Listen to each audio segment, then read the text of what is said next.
그러니까 창세기는 어떤 책인가 하면 이 세상에 존재하는 모든 것에 이렇게 시작이 되었어. 이렇게 이야기하는 거죠. 그래서 제일 먼저 말하는 건 뭔가 하면 아무것도 없었는데 우주 공간에 공간에 아무것도 없었는데 이 세상을 누가 시작했느냐? 하나님이 시작했다. 이 세상이 어떻게 시작이 되었느냐? 그리고 왜 이 세상이 있느냐? 도대체 이게 뭐냐 이게? 태양이 있고 태양계가 있고 태양계 넘어 저 또 다른 행성이 있고 우주가 있고 그리고 내가 여기 있고 꽃이 피고 그리고 이게 밤이 되고 낮이 되고 이런 도대체 내가 여기 있고 그래서 인간의 시작 내가 여기 있는데 내가 여기 있잖아. 근데 내가 여기 어떻게 있는 거지? 왜 있는 거지? 이제 이런 거 창세기에서 알려주세요. 인간의 시작, 우주와 만물의 시작, 그리고 죄의 시작도 알려주세요. 왜 꼬였는지. 창조주가 처음에 만들 때에 이렇게 꼬이게 만들었느냐. 근데 왜 이렇게 꼬였는지, 세상이 왜 이렇게 힘든지, 정신적인 문제가 많고 공허하고 허무하고 이게 왜 이 죄 때문에 오는 여러 가지 결과인데 왜 전쟁이 일어나는지, 왜 인간이 인간답지 못한 행동을 저렇게 할 수 있는 건지, 그 근거에 죄가 있는, 죄는 어떻게 시작되었고 뭐가 죄인지, 그 죄가 어떻게 시작되었는지 기원을 밝히고 있어요. 아, 그게 죄구나. 성경은 죄의 정의가 뭔지에 대해서도 이야기하죠. 선악과를 따고.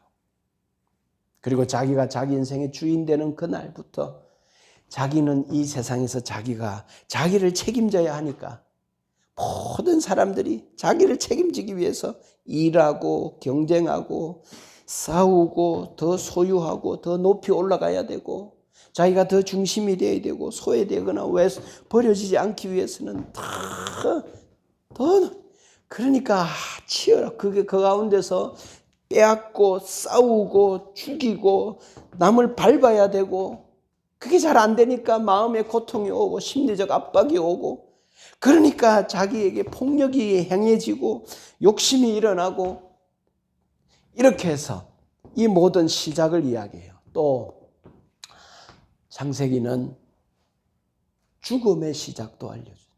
왜 죽는지. 죽음이라는 게 왜 있는 모든 사람이 죄를 범하였음에 한 번 죽는 것은 사람에게 정하신 것이요. 하나님이 죽음을 만들 때 디자인하게 했겠냐. 영원히 살려고 영생을 그들에게 주고 그들과 함께 하기 위해서 주님이 만들었는데 왜 이 세상에 죽음이 시작되었느냐.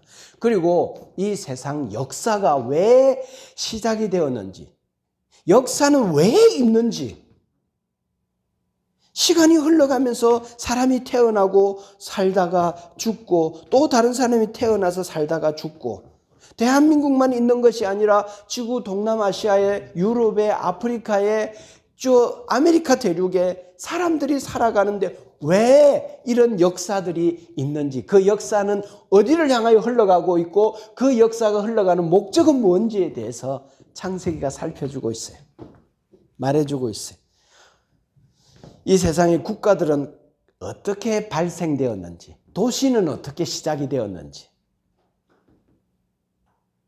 가정은 어떻게 시작이 되었는지, 부부는 어떻게 시작이 되었는지, 예술은 어떻게 시작이 되었고, 언어는 어떻게 시작이 되었는지, 그리고 이스라엘이라는 나라는 어떻게 시작이 되었고, 그 나라를 세운 목적은 뭔지에 대해서 우리에게 살펴주죠. 그래서 이 세상의 모든 존재의 시작과 기원을 알리는 책이에요. 그런데 모든 것은 시작이 있었는데 유일하게 시작이 없었던 것에 대하여 알려주고 있죠. 그것은 뭔가 하면 하나님이십니다. 할렐루야. 네. 하나님은 시작이 없으신 분이셔요. 그분은 영원하신 분이세요. 그분에 의해서 이 모든 기원이 시작이 된 거예요. 그분이 없었다면 이 세상에 모든 것은 없는 거예요. 만든 분이 없는데 어떻게 만들어진 것이 있겠어요? 그리고 만들어진 것이 모두 다 시작이 있었다면 그 시작했다면 누군가가 시작과 상관없는 영원한 분이 계셔서 그분에 의해서 만들어졌겠지. 우연히 진화해서 설명이 안 되죠. 너무 많은 모순이 있죠. 그래서 성경은, 창세기는 기원에 관한 책이다. 그래서 성경을 읽어보면 이렇게 시작이 됐구나, 이런 것을 알 수 있게 됩니다. 우리는 창조 시대를 다 살펴보았고 이제는 두 번째 구약 개론에서 족장 시대를 살펴볼 거예요. 이제 족장 시대. 그 첫 사람이 누구죠?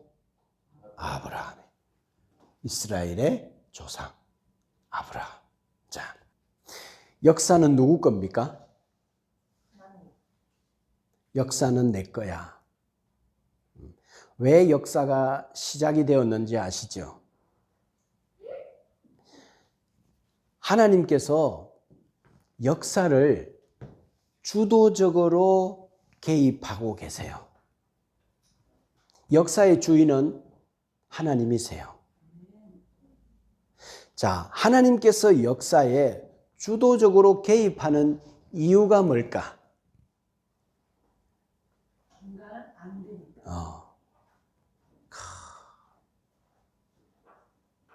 인간은 안 되는데 얼마만큼 안 될까요?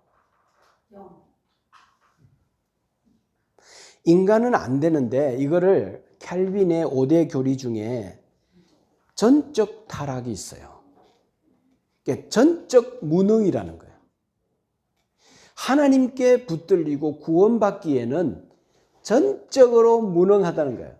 또 다른 말로 표현하면 망가졌는데 어느 정도 망가졌다고요? 완전히 망가진 거예요. 고칠 수가 없어. 수선할 수가 없어. 완전히 망가졌어요. 인간은 안 돼요. 인간은 뭐만 궁리하죠? 뭐를 추구하죠? 자기 살 궁리만 해요.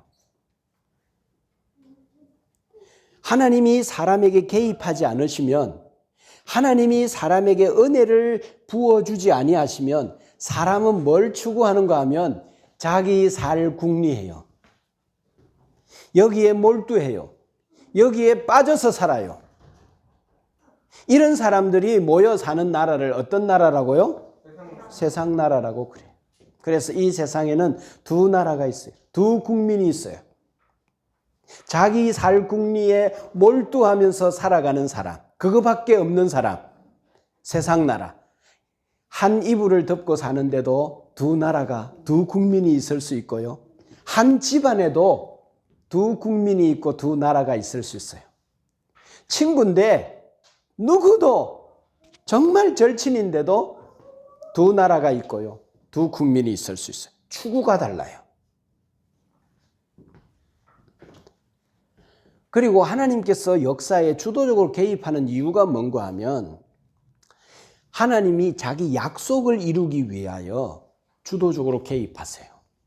사람은 전적으로 무능하기 때문에, 그래서 창세기 4장부터 11장까지 하는 이유가, 말씀이 뭔가 하면 인간은 안 된다는 거예요. 인간에게 맡겨 놓았다가는 하나님의 약속을 결코 이룰 수가 없다는 거예요. 그래서 하나님은 자기의 약속을 이루기 위하여서 역사 안에 주도적으로 개입하세요.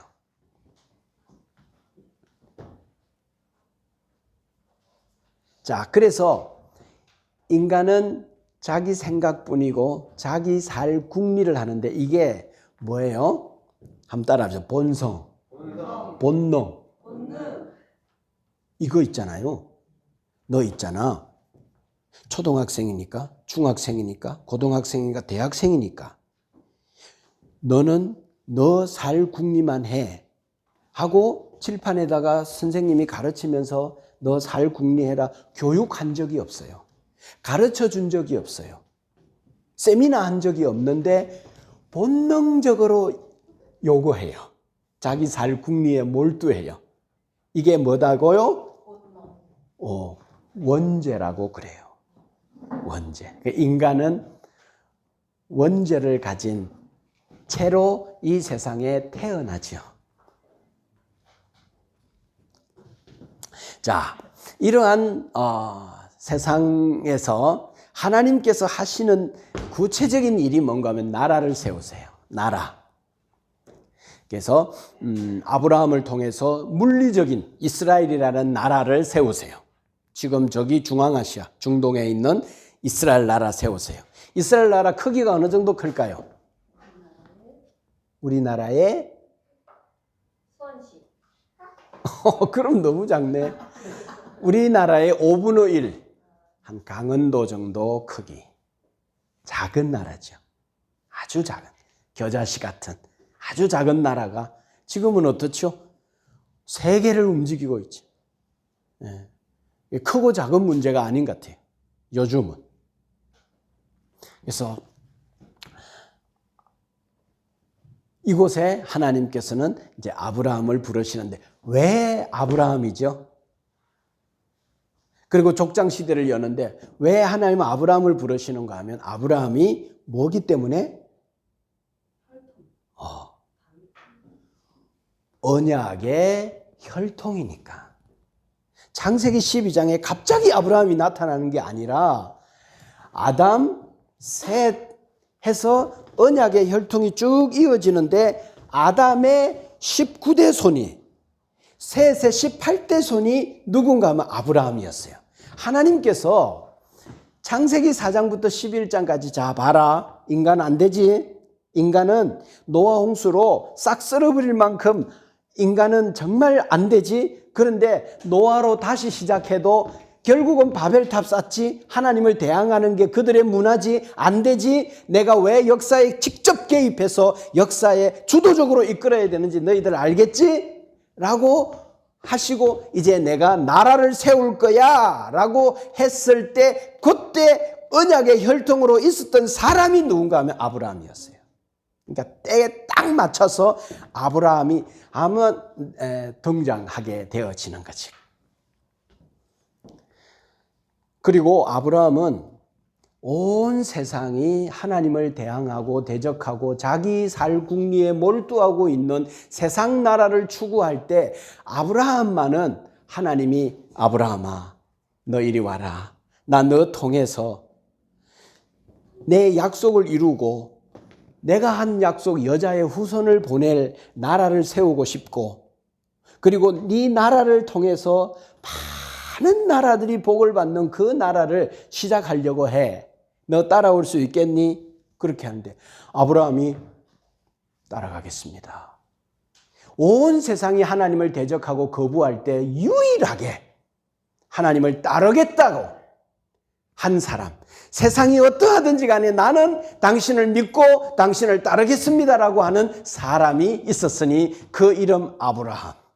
그래서 하나님 나라의 백성은 어떤 사람들인가 하면 하나님을 믿고 따르는 자가 하나님의 백성의 조건이죠. 자격이죠. 아브라함은 하나님을 따르는 자가 되었어요. 하나님과의 관계를 좋아했어요. 완벽하지 않았지만 실수투성이었지만 앞으로도 실수를 저지르겠지만 그러나 하나님을 따르겠다라고 자기 마음을 하나님께 줘버렸어요. 순종하는 자로 살겠다고 고백했어요. 그리고 하나님을 따라갔어요. 여호와의 이름을 불렀더라. 할렐루야. 네. 여러분, 우리가 이 땅에 사는 동안에 완벽하지 않아요. 아브라함도 실수투성이었어요.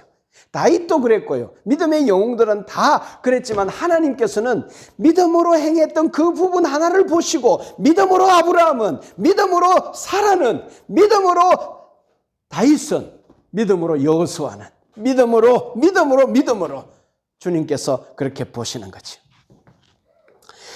그래서 하나님께서 아브라함에게 한 약속이 뭔가 하면 조금 전에 말씀했지만 내가 너를 통해 나라를 세우겠다. 나라 세우겠다. 그래서 땅을 주겠다. 큰 민족을 이루겠다. 그리고 너를 통해 아들을 낳게 하겠다. 씨를 낳게 하겠다. 그래서 내 언약의 혈통을 내가 이어가겠다 그랬어요. 언약의 혈통을 내가 이어가겠다.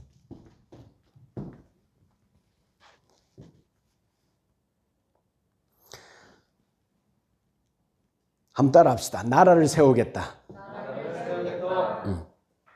그래서 구약은 이 물리적인 이스라엘 나라를 세우는 거고, 신약은 뭐죠?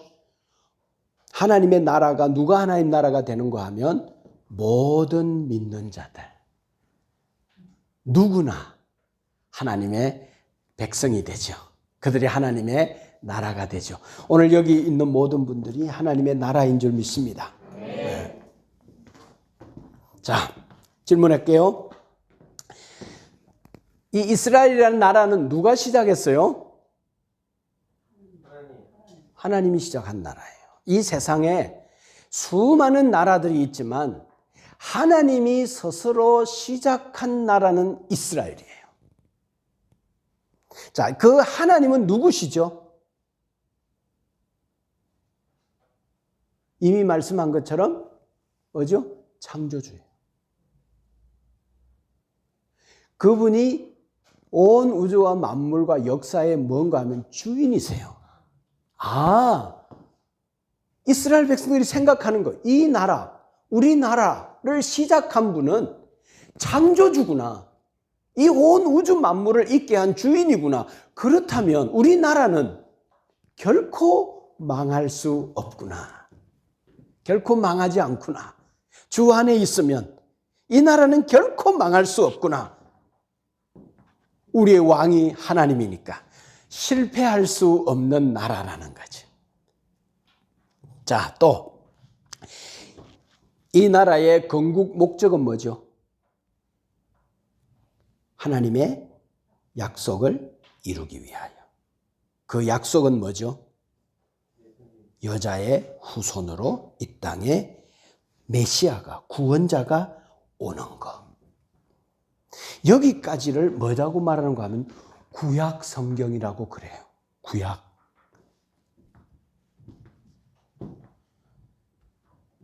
자, 또 이 나라를 건국하기 위하여서 하나님 누구를 부르셨죠? 아브라함을 부르셨죠. 하나님은 사람을 부르세요. 그리고 그 사람을 사용하세요. 자, 이 나라를 건국할 때 아브라함에게 한 약속은 뭐죠? 뭘 세우겠다? 나라를 세우겠다. 자, 그러면 이 나라는 어떤 사람이 그 나라의 백성이 되죠? 믿고 따르는 자, 여호와 이름을 부르는 자. 자, 그래서 구약 성경은 구약은 옛 계약이라는, 옛 약속이라는 거죠. 이 약속은 언제 한 거죠?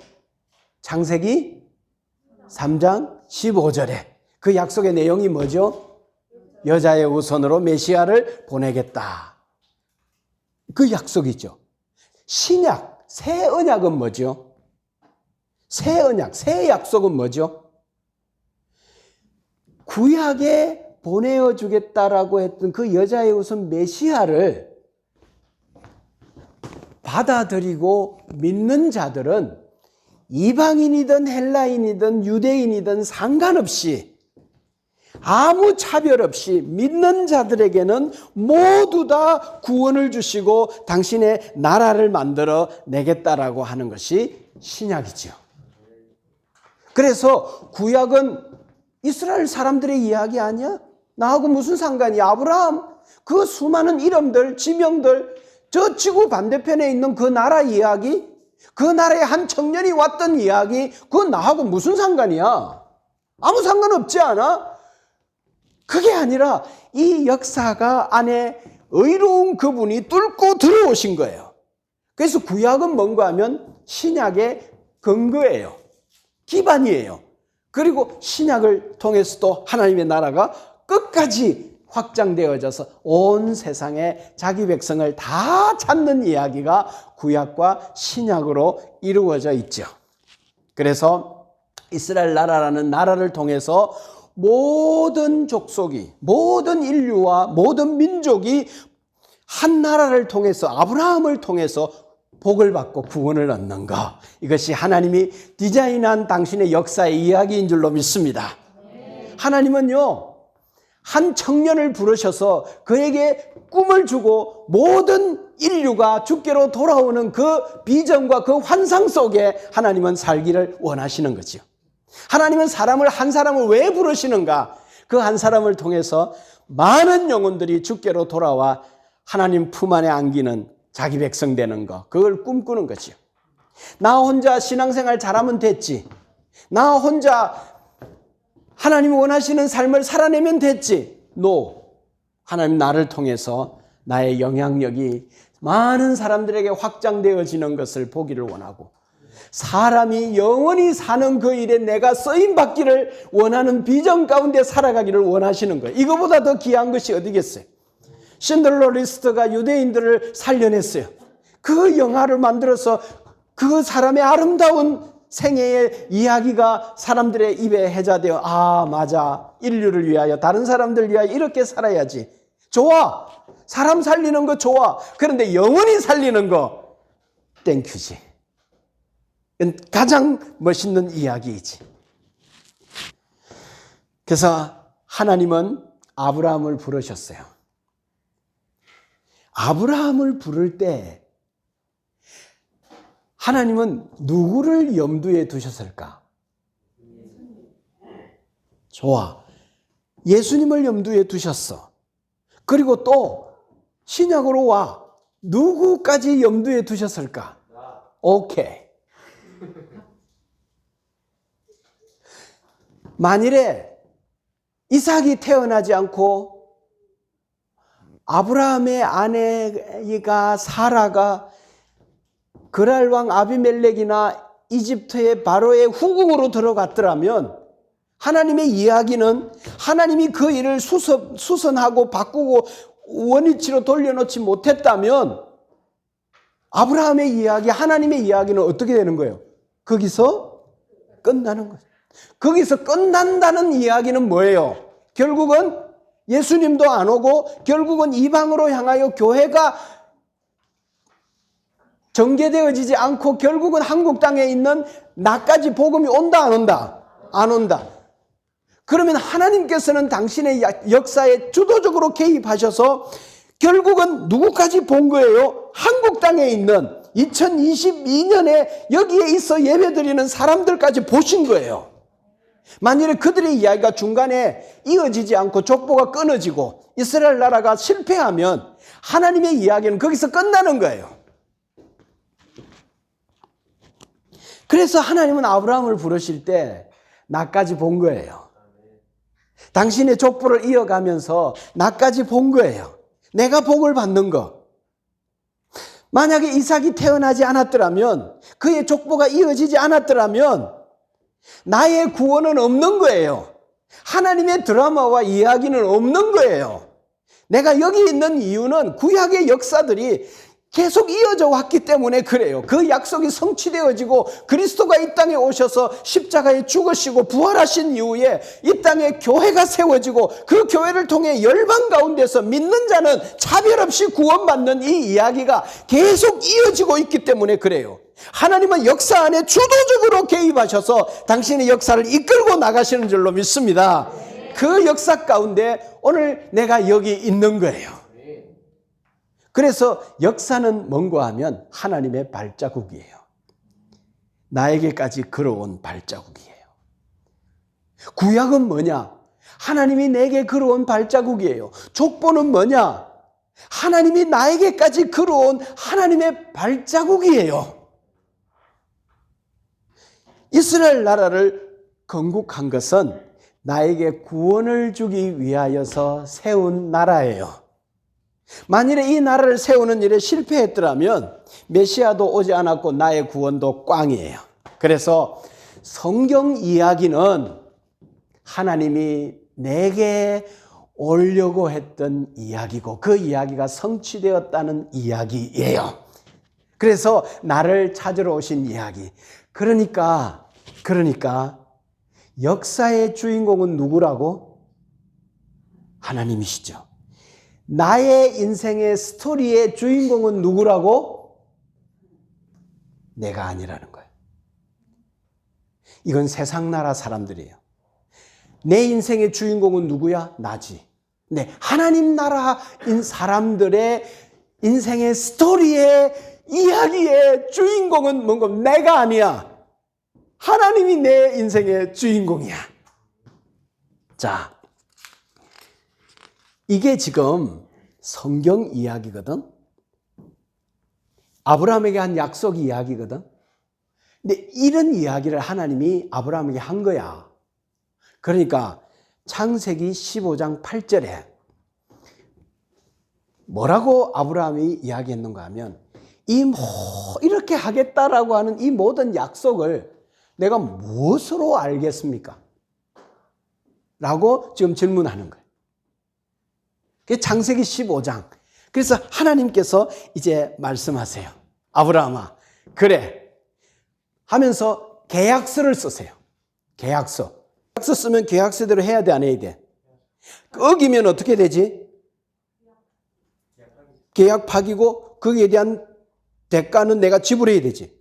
계약. 하나님이 아브라함하고 계약해요. 그런데 이 계약이 아주 독특해요.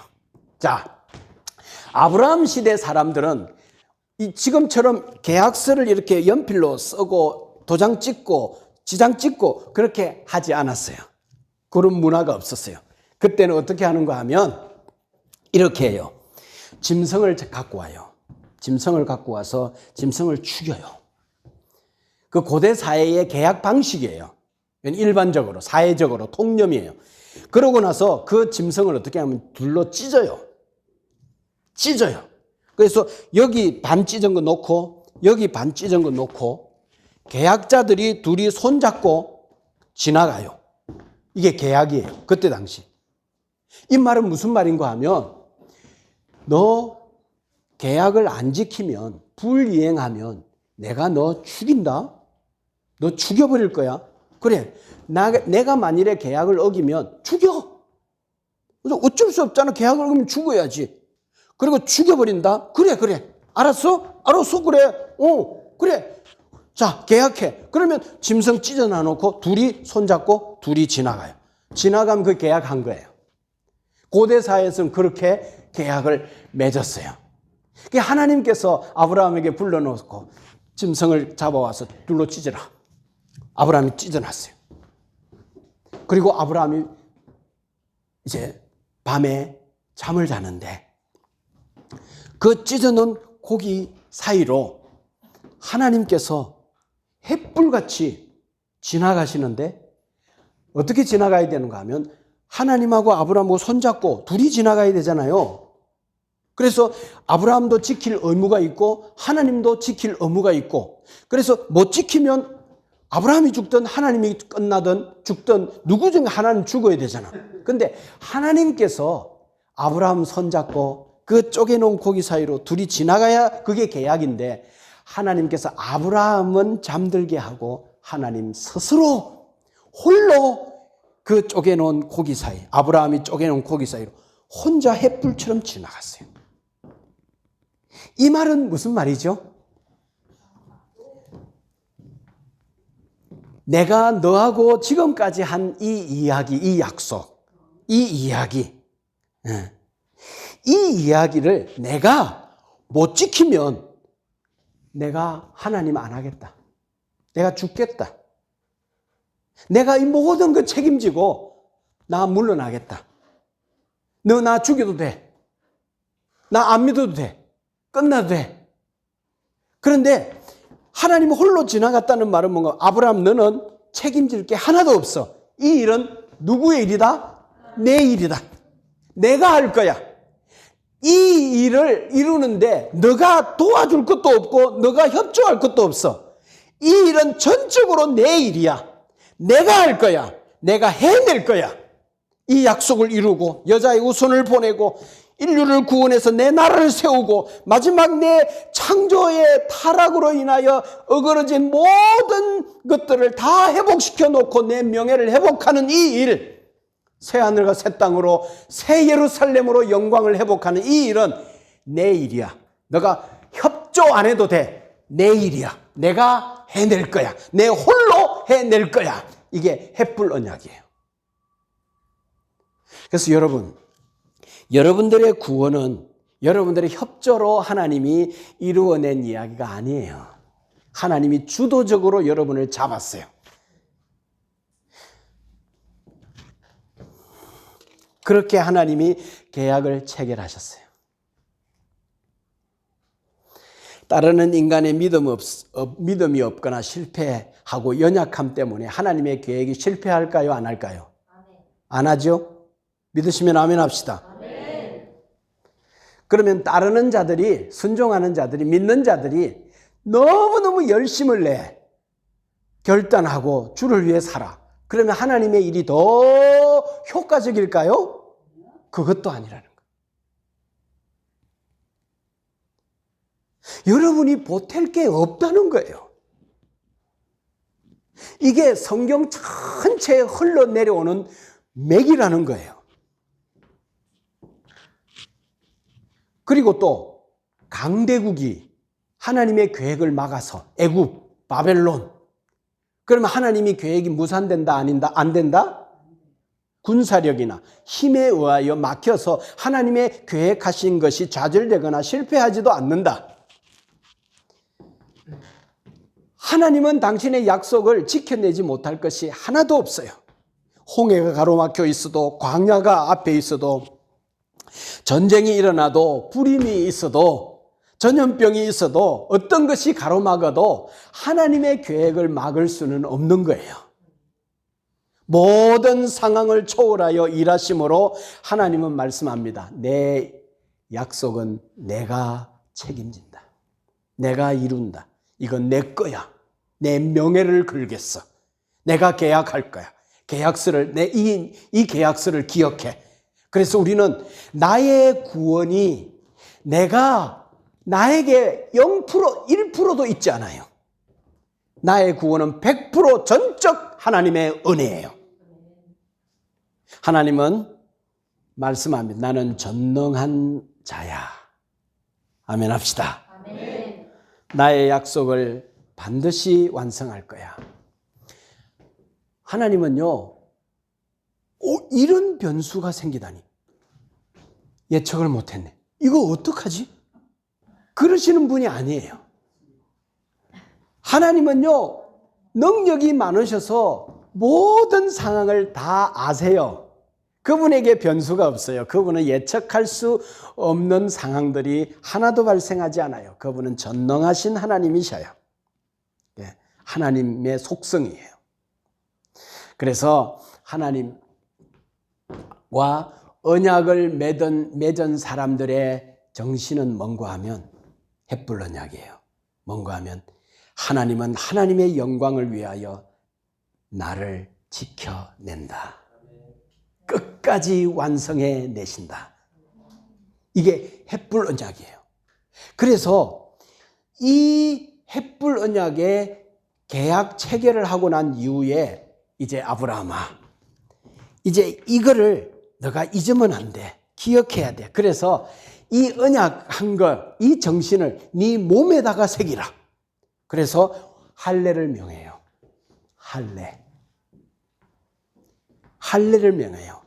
할례는 뭔지 알죠? 할례는 뭔가 하면 이스라엘의 남자아이들이 태어나면 8일째 되는 날 남자아이의 생식기에 표피를 당겨서 그걸 자르는 거예요.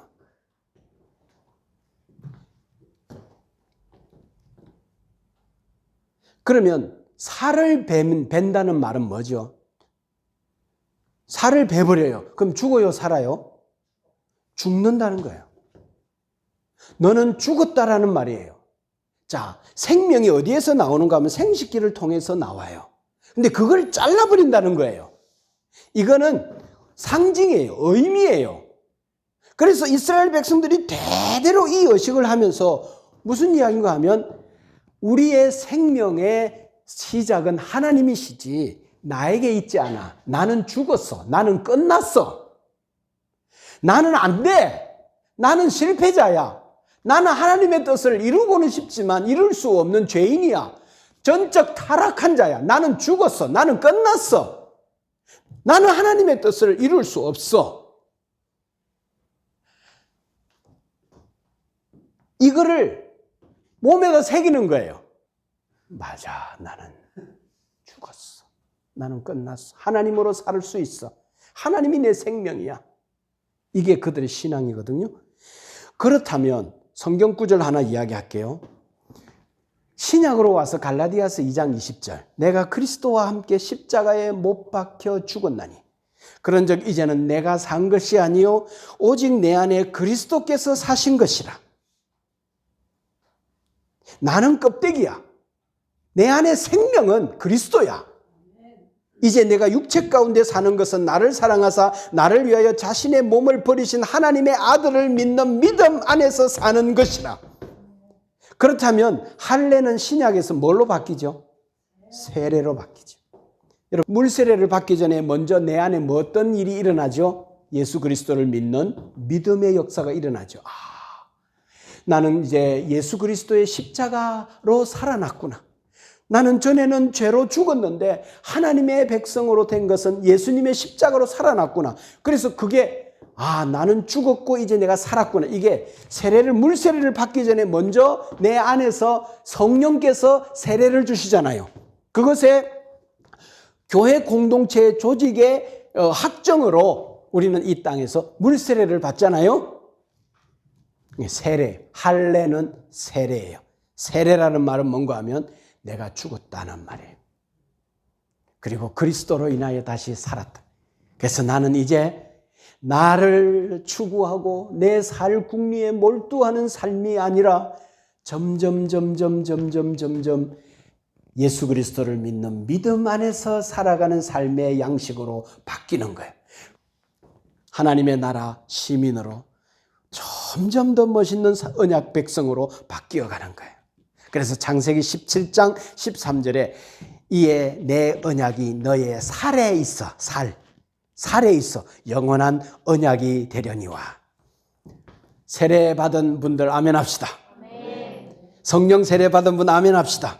예수 그리스도 외에 소망이 없고 나는 주님의 사람으로 살기로 결정하고 이미 출발되어진 사람들은 아멘 합시다. 이렇게 출발해 가면서 실수하고 실패할 때도 있을까요? 없을까요? 있어요. 그렇지만 나는 출발되어진 사람이에요. 언약 안에 들어온 사람이에요. 세례받은 사람이에요. 할례받은 사람이에요. 나는 죽었어요. 나는 소망이 없어요. 이걸 인정해요.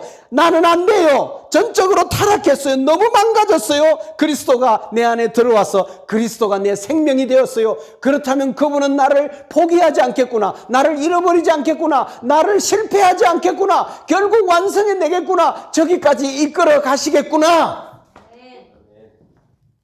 이게 어디에 있는가 하면 유대인들은 살에 있어요. 우리 안에는 마음에 있어요.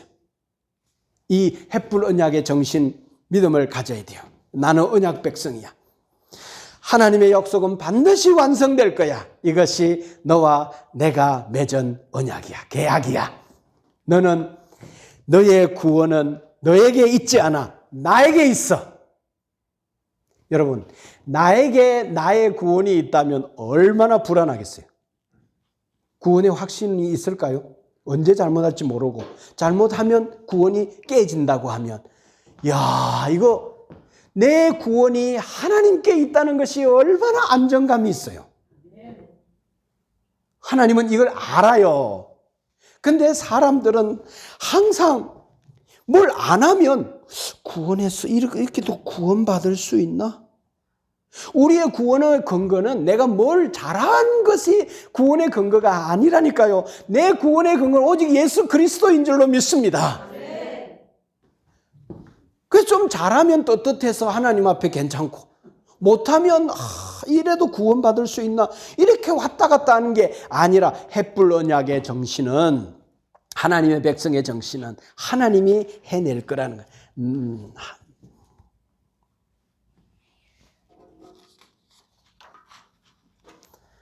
너는 내 백성이야. 너의 구원이 너에게 있지 않아.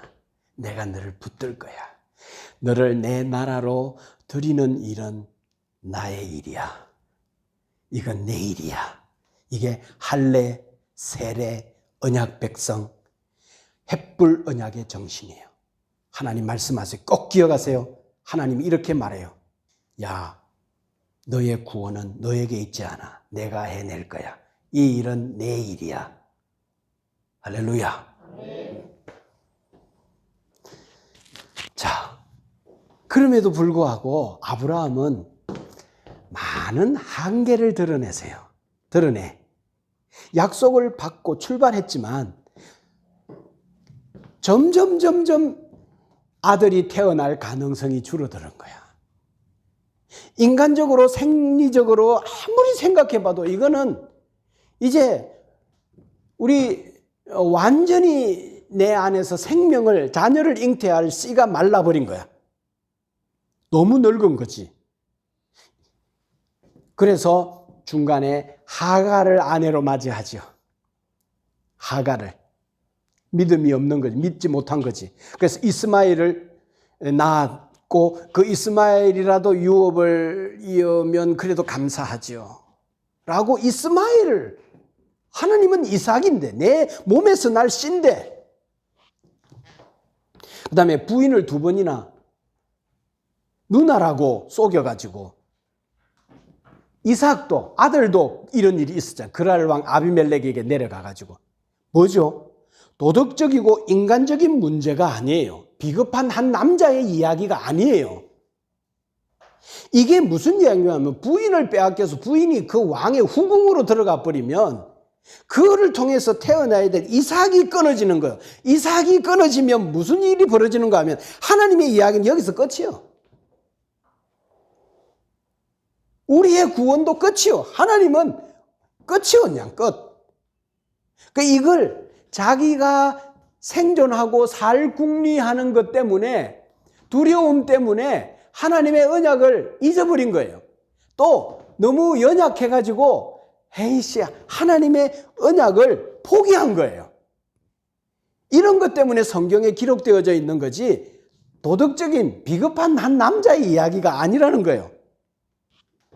만일에 이삭이 태어나지 않았다면 뭐 우리도 없는 거, 하나님 이야기는 끝나는 거죠. 자, 아브라함은 이런 사람이었어요. 아들의 출생을 믿지 못했고, 출산의 인간적인 가능성이 모두 죽어버렸고 끝났고, 그랬을 때 하나님 말씀하세요. 너 이때도 나 믿을 수 있겠니? 내가 전능한 하나님을 믿겠니? 이런 상황 가운데서도 내가 한 약속은 내가 지켜낼 수 있다는 사실을 너 믿겠니? 그랬을 때 아브라함은 믿었어요? 못 믿었어요? 못 믿었어요. 실패자였어요. 아브라함은 실패했어요.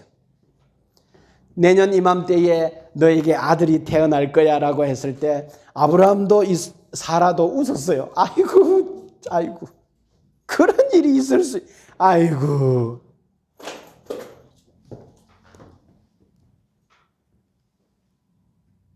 성경이 일관되게 우리에게 하고 있는 메시지는 뭔가 하면, 나는 너희들을 믿지 않아. 내가 책임질 거야. 이것을 몸에 새겨 기억해라. 너가 누구인지, 결국 어떻게 될 것인지, 너를 책임질 자는 너 자신이 아니라 나야. 너를 끝까지 책임질 자는 나야. 내가 해낼 거야. 그래서 너는 나로 인해서 승리자야. 이제 내가 너에게 하는 약속이야. 이것이 너와 나 사이에 영원한 언약의 표징이 될 거야 라는 거죠. 자, 그래서 햇불 언약 기억하세요? 할례. 자, 뭔가 좀 필름이 돌아가야 돼요. 이해력이 성령으로 인하여 여러분 밝혀져야 돼요. 십자가, 세례, 이런 이야기들은 같은 이야기예요. 너가 죽었다는 거예요. 너는 소망이 없다는 거예요. 그리스도로 다시 살았다는 거예요. 자, 그리스도 외에는 소망이 없다는 거예요. 그러니까 너는 지금 죄로 말미암아 어떻게 되었는가 하면 전적 타락한 거예요. 그래서 전적으로 타락했다면 너에게 필요한 것은 전적 은혜라는 거예요. 그래서 캘빈의 5대 교리 중에, 개혁주의 교리 중에 성도의 견인이라는 게 있어요. 완전히 망가졌으니까 하나님이 어떻게 하면 견인해버린 거예요. 딱 쥐고, 딱 견인하고 가는 거예요. 하나님이 주도권을 쥐고 가는 거예요.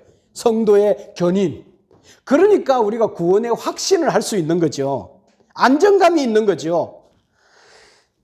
여러분, 오늘 햇불 언약의 정신, 할례, 세례, 십자가, 이 믿음이 여러분들에게 임한 것을 가지고 아브라함처럼 끝까지 나의 인생의 주인공은 내가 아니라 하나님이라는 사실을 깨닫고, 하나님이 오늘 여러분에게 말합니다. 너의 구원은 너에게 있지 않아. 너의 구원은 내게 있어. 내가 너를 잡았어. 불가항력적인 은혜로 너를 덮어버렸어. 은혜 안에 거해라. 생명으로 살아라. 이렇게 말씀하시는 음성을 듣고 믿음으로 살아가기를 주의 이름으로 축복합니다.